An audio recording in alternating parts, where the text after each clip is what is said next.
Pemirsa, inilah headline Indonesia hari ini.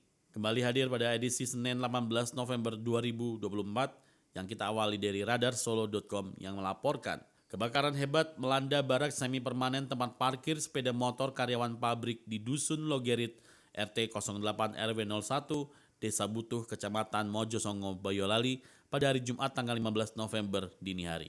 Kebakaran di bangunan bambu beratap seng itu menyebabkan 36 sepeda motor milik pegawai pabrik itu hangus terbakar. Dari informasi yang dihimpun Jawa Pos Radar Solo, kebakaran bermula saat petugas jaga di PT Pan Brother, Angga Widianto, tengah bertugas malam mendapati api sudah membesar.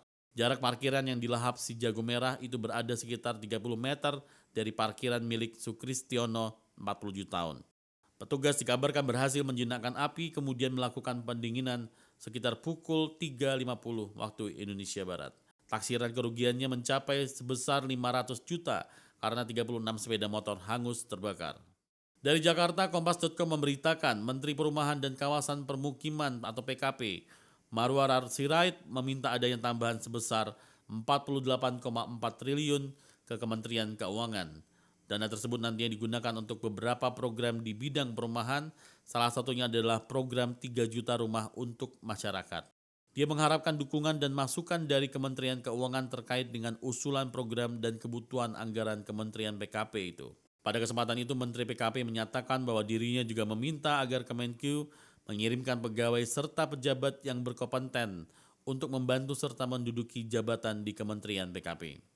Sementara itu, republika.co.id memberitakan Presiden RI Prabowo Subianto dalam kunjungan kenegaraannya melakukan pertemuan penting dengan Menteri Pertahanan Amerika Serikat, yaitu Lloyd Austin.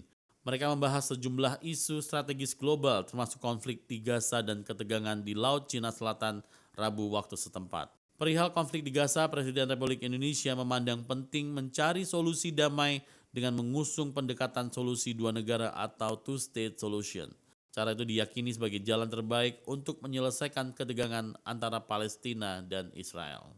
Antaranews.com mengabarkan Badan Karantina Indonesia melalui Balai Karantina Hewan, Ikan dan Tumbuhan atau Karantina Lampung bersama dengan Kepolisian Sektor Kawasan Pelabuhan atau KSKP Bakauheni berhasil menggagalkan penyelundupan kulit ular dan biawak.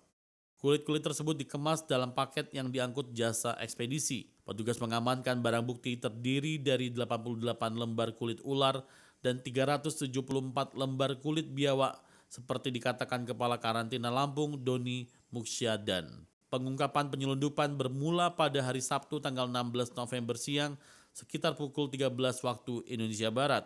Petugas menemukan kulit ular dan biawak yang dikemas dalam 2 box kardus. Dari politik luar negeri, Kompas.com melaporkan tahun depan Presiden Ukraina Volodymyr Zelensky ingin mengakhiri perang dengan Rusia melalui cara diplomatik.